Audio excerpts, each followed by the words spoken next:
Hello, good evening, ladies and gentlemen. Welcome to Triple N Media Talk Show. I am Dr. NIK NIKAM. This is a COVID 19 pandemic world news update. In this presentation, we are going to be looking at the second wave, the second spike, or the second surge, whatever you want to call it, between July and August 2020. So let us begin. As of August 23rd, there are more than 23.4 million cases of coronavirus all across the globe, which has accounted for more than 800,000 deaths and about 16 million having recovered. Just a little bit of history about the second wave, the second surge, whatever you want to call it. Here is the Spanish flu. The first wave started in July and it ended towards the middle of August. And it was never down to zero. They never reach zero unless you have completely eradicated over a period of time. Anyway, it lagged between the middle of August to middle of October when it took off with vengeance. And as you can see, it was 5 times bigger than the first wave, and also it lasted longer duration compared to the first wave. Then this was followed by a third wave, which was between the first and the second waves.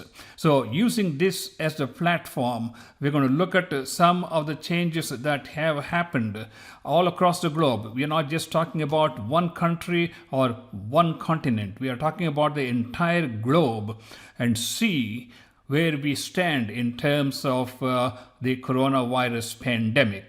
Are we still in the first phase? Are we in the second spike of the first phase? Are we in the second phase of this coronavirus pandemic? Or are some countries still not even reach the peak of the first wave? Let's decipher some of this information. And if there has been a second spike in any one of these countries or in regions, we'll look at what were the different causes and how they responded to the second surge or the second wave in the coronavirus pandemic all across the globe. Here in the United States, we had the first wave where it hit almost like 30,000 cases per day at the beginning of March, and towards the end of May it came down, but it never came down to the baseline.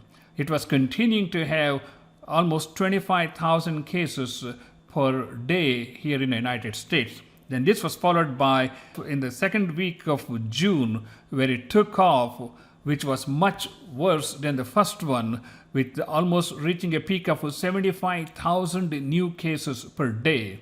And it reached a peak towards the third week of July. We are seeing some successive lower points, whereas at this time, there are approximately less than 50,000 new cases per day here in the United States.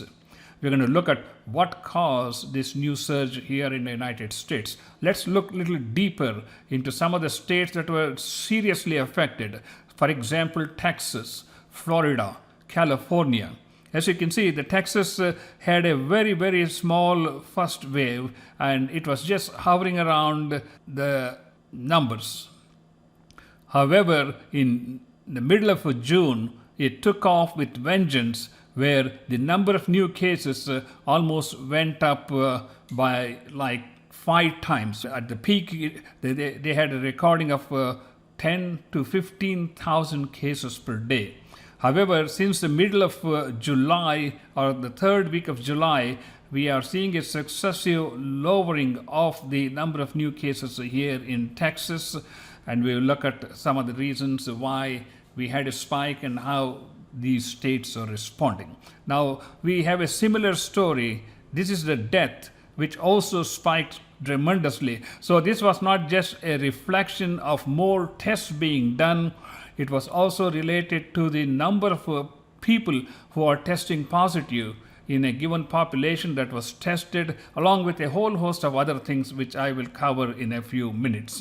Anyway, let's move on. Now here we are going to look at Florida, an exact similar replica of what we saw in Texas. California, again we had the first wave in April and May. It never came down, it just continued like a sweep. And you may question, is this the first wave or is this the second wave? Or we can just say this is the second surge here in California. So depending upon what location you are looking at, whether it is United States, Europe, Australia, or Asia, the waves are going to look different, and we are going to learn a lot about those today. Let's look at some of the reasons put forward here in the United States for this second surge of cases, particularly in the southern states, and now it is spreading to the mid part of the United States, and we have to see where it goes from there. People questioned about ending the lockdown too soon here in the United States. On top of that, people were getting cabin fever by staying inside, losing their jobs, and not being able to work or communicate or move around. People started to ignore the guidelines like the social distancing, mask, hand washing. All these things went to the side. People started gathering in large numbers. And once they opened up the bars, the beaches, and the churches, people started to gather. In addition to that, there were also people who were protesting the lockdown and all these serious restrictions that were put in place. As a result, we had gatherings like 100,000, 200,000 people totally ignoring the self-mitigation rules. And of course, we had the riots here in the United States. On top of that, I heard, but I've never seen, I have never participated, they had COVID parties, especially the younger generation who wanted to get exposed to the virus so they can get over the infection and get on with their normal life. I mean, these are some of the things that have been put forward as to why we saw a second surge here in the southern United States. On top of that, this is substantiated by the fact that during the second surge, 40% of the admissions to the Texas hospitals, for example, were of the age group 20 to 40, which was not the case in the first wave, where we had the older and the vulnerable people who were the main people who were admitted to the hospital. But during this second surge, the hospital beds were filled, 40% of them, with younger individuals. That reflects all this restlessness that we have talked about during the period between lifting of the lockdown and the appearance of the second surge. All right, how did we respond? A second lockdown was not a politically wise option. Of course, they stopped people gathering in bars and beaches. The next step was to identify those people who are infected, quarantine them, trace the other people who have been exposed, and track. But that is just a wishful thinking. When you are having 10 to 15,000 new cases, they might have been exposed to like almost 10% each, make 150,000 people. There's no way any state or country has the resources to track and educate these people. I think the bottom line is we have to follow the self-mitigation rules that were put in place. So the states and the governments at the different levels had to institute mandates for wearing masks, particularly in public places, and for keeping social distance at workplace. They also continued with the businesses and schools. There's been a huge debate about whether the schools should open in person or whether they should go online. In fact, some of the schools that did open early, in the early part of August, they had an outbreak of more corona cases, which kind of forced them to go online. In fact, there were two universities, the University of North Carolina and Notre Dame. They both had clusters of coronavirus cases. After they started on-site classes, and they had to go online for the fall semester. Travel has been a major source of COVID moving from one place to the other.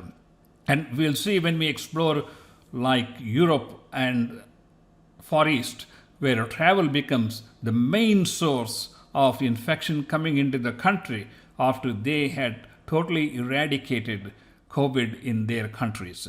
The restaurants, it should be restaurants. There's a typo there. Oh gosh. The restaurants are open, of course, on a limited basis, and the restaurants have taken a major hit during this COVID lockdown and continued reduction in businesses, and there are so many places which are still not open. So these are some of the things that we have experienced here in the United States. Let's look at some of the responses in other parts of the country. Let's focus now on Germany, which had successfully dealt with the coronavirus, where their numbers were down to like single or double digits, is now experiencing a surge in the number of cases, almost like 500, 600, 700 per day. These are new cases beginning in the middle of July and early part of August. Of course, these numbers are very small in magnitude compared to what we have seen in the United States, but nonetheless, it is a serious concern because you have no way to find out if this is going to get out of control like it has done here in the United States, and whether they should be doing more to contain these viruses while the numbers are still lower than other parts of the world. Similarly, Sweden, which was on the world map for not having a complete lockdown, going for the herd immunity, had a surge in the first wave, and it had a much bigger peak, which was almost like 2 to 3 times as big as the first peak during this second spike. And these numbers are coming down quite impressively, but nonetheless, these numbers are not totally down to zero. So that speaks for the fact that this coronavirus has been around now for almost 8 months, and it is going nowhere. In fact, it is recycling itself throughout the world in different time frames. Let's look at Spain. Spain is probably having the worst possible time in Europe because Spain had done a pretty good job bringing the numbers down from 10,000 cases per day in May, June, and look at what happened here in July. They are up to 5,000 cases per day. It is coming down in the last 2 weeks. But again, this is posing a great challenge for the governments and for policymakers and also for people. At the end of the day, it is people who have to be able to tolerate all this extra burden put on them. Not being able to move, not being able to go to the restaurants, not being able to mix with people, not being able to even return to work or travel. So all these restrictions are creating a havoc on the social existence of human beings, which is reflected in these second waves. Similarly, Croatia also has a similar bump, and these things are leading to travel restrictions from other countries in Europe to these states. Again, the causes are similar. Lockdowns were too soon, people ignoring guidelines, large gatherings, protests, riots, and the biggest problem is travel. When countries like Germany and France had cut down the numbers drastically, they were getting most of the new cases from people traveling from other parts of the world. So no matter how efficient your system is, but if you have porous borders, and if you have people coming from other parts of the country where the restrictions are very, very loose and lax, then these people are going to bring the virus back again, and it is going to have an effect in creating this second wave. All right, let's continue. Of course, the responses in Europe were similar to what was seen here in the United States.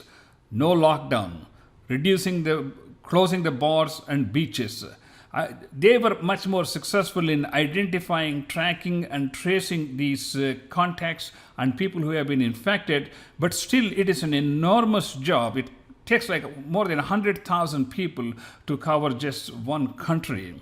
They have resumed businesses, schools, and some sporting events. They are seriously looking at restricting travel from Spain, Croatia, and perhaps other hotspots around the world. Anybody who is coming into the country is automatically quarantined, self-quarantined for 2 weeks, and that's becoming a standard all across the globe. Okay, let's look at some from Australia and New Zealand.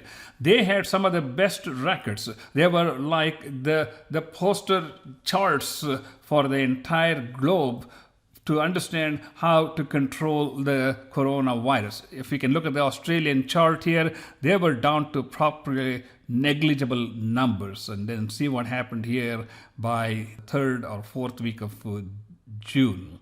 It just took off, and the numbers were almost like 50 to 100% larger than the previous episode. And this was largely attributed to people coming from outside the country into the country and bringing infections, because they found out most of the cases were related to the travelers coming from outside.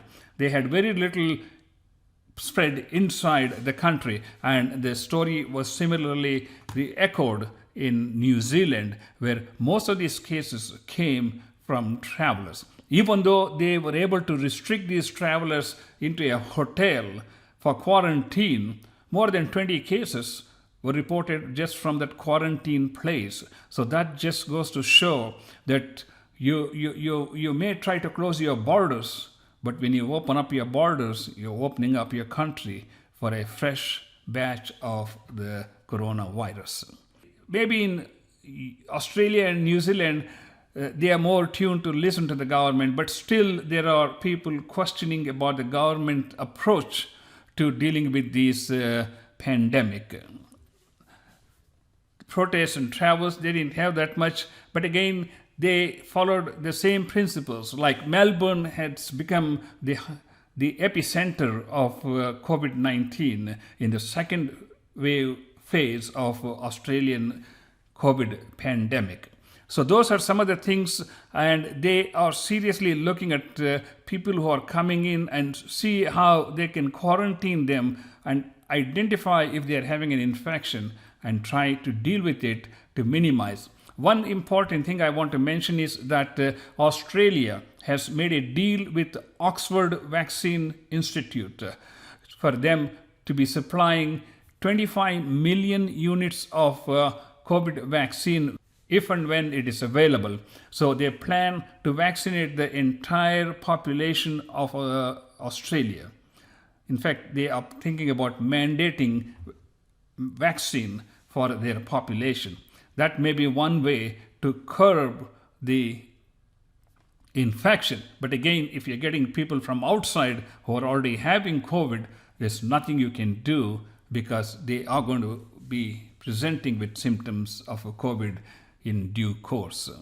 Far East countries like Japan, Hong Kong, South Korea, Taiwan, all these places are experiencing a second wave or second surge or a second spike. The terminology is irrelevant.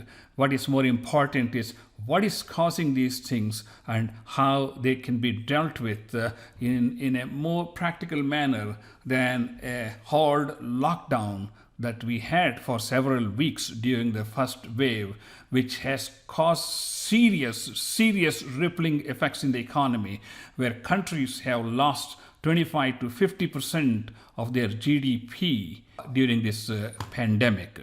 Okay, again, Japan, we are seeing a spike here, which is almost like 3 times as big as the previous one.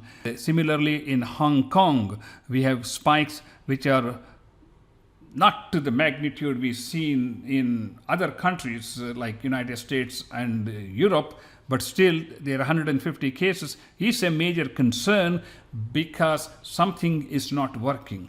And if they let it go, then it's just going to expand like a mushroom cloud. And that's what's more concerning than the actual numbers we see here. Same thing, lockdown ending soon, people ignoring, people not using masks, and people mixing together. Same things that apply to practically many parts of the world. And this is just a reflection of how people respond to prolonged stress and how people rebel.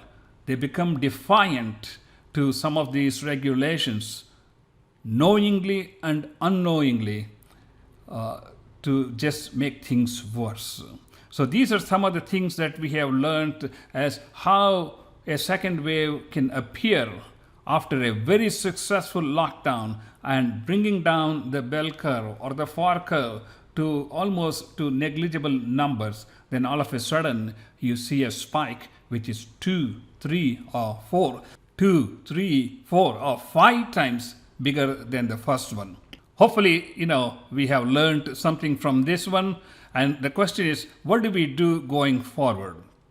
I think the main thing is, did lockdown really do any good? Well, the lockdown cut down the spikes that we have seen during the first phase of the COVID-19. It just kicked the ball down the timeline, only to come back as a second wave or the second spike or the surge, and we had much bigger numbers. So going to a complete lockdown is not going to be a solution unless there are some hot spots where you have to have lockdown for a limited area for a limited period of time. Hopefully, in the next couple of months, we may have some good news from the vaccine companies. There are 3 major vaccine companies that are in the lead right now. One is the Oxford Vaccine Institute from UK, and there are 2, Moderna and Pfizer, which are in phase 3 trial, which were all started in the last week of July. So hopefully we are towards the end of August now, probably by end of September, we should have some indication as to where these vaccines stand. Even if they have like 60 or 70% success in producing antibodies, that is better than what we do not have today. Because think about it, the flu vaccine provides only 50 to 60% protection.